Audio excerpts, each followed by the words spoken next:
As new co-chairman of the Conservative Party, I, Sayeeda Warsi, and Andrew Feldman recently toured the country meeting Conservative volunteers and members in a series of open floor events called Meet the Chairman.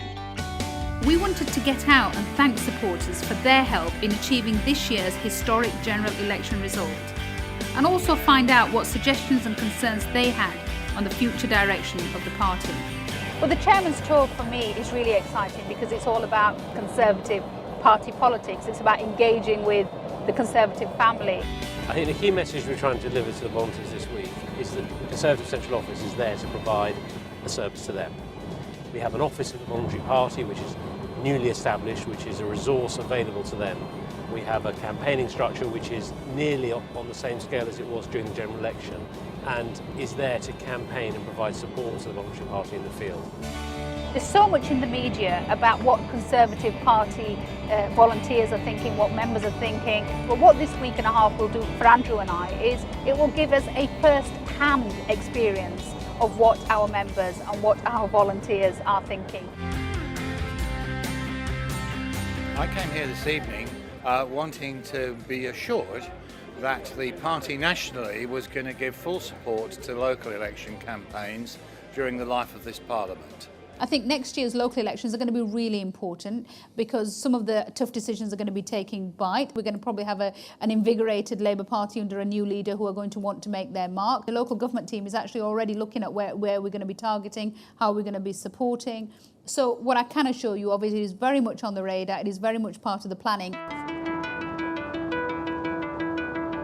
Sayeeda and I are co-chairing the Conservative Party, and I think it's going to be a very successful arrangement. All the early signs are that we have such a clear delineation of responsibility, such different skill sets. I'm really running the operational side of CCHQ and doing a lot of the administrative work in running the party board. And really Sayeeda is the political face of the party. She's the person you see on the telly delivering the political message about the Conservative Party and its role within the coalition. I was very interested to hear how the party chairman saw when the AV campaign kicks off, how the Conservative Party and the AV campaign are going to interact. There'll be public money given to the No campaign and the Yes campaign, and the official No campaign will not be the Conservative Party.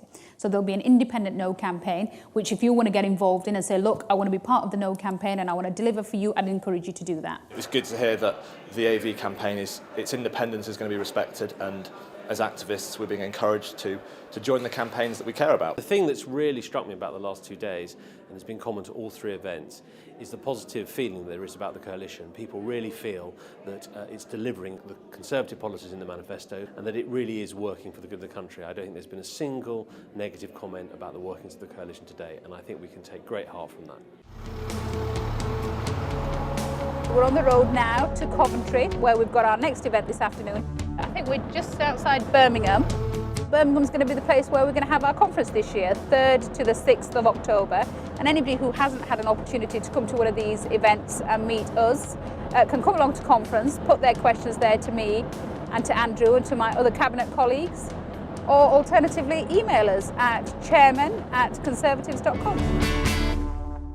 One of the big issues we're going to be talking about this week is the Merlin software. It's a software that we've developed to enable us to work out what it is that voters care about. I think one of the big things for me is Merlin. I don't think we've fully used it to our maximum potential, and I wanted to see what plans they've got for it in the future. There are 2 million voters in the key target seats who hold the key to the general election. In the period between January and May last year, they've received between them 20 million pieces of direct mail. But they didn't all get the same bit of direct mail. They all get bits of direct mail which in theory related to their interests or their priorities or their focus. And I think that needs to be refined and made more sophisticated. So they don't get 20 bits of direct mail, but the 5 bits they get are sort of signed by David Cameron and are exactly on the 3 or 4 things that they really care about. That's such a unique opportunity for them to listen to what volunteers in an area like Manchester would think about what campaigning should be, sometimes should have been. I think the Joint Chairman came across really well in being honest about what they said. They've clearly listened to the membership and they clearly have a very fixed idea of where we're going, and we do need that. So we do need leadership in the next 5 years, and I think these two can really provide it. We've just had a great session here, lots of interesting questions, lots of interesting ideas to take back with us to London. I'm slightly worried that I'm standing in Coventry Stadium, being a Spurs fan. I hope my children don't see this. But we have had a really interesting evening, and we've met some really terrific people, and you do have a sense that the Voluntary Party is up for it and ready to go. Thank you for everything that you've done. If it wasn't for you, we wouldn't have won more seats than we have done since 1931, more gains in any single general election. 10 million people voted for us, and after 13 years we finally got a Conservative Prime Minister in Downing Street. You know, actually, I'd like to do this all over again. I think so. What are you doing over Christmas?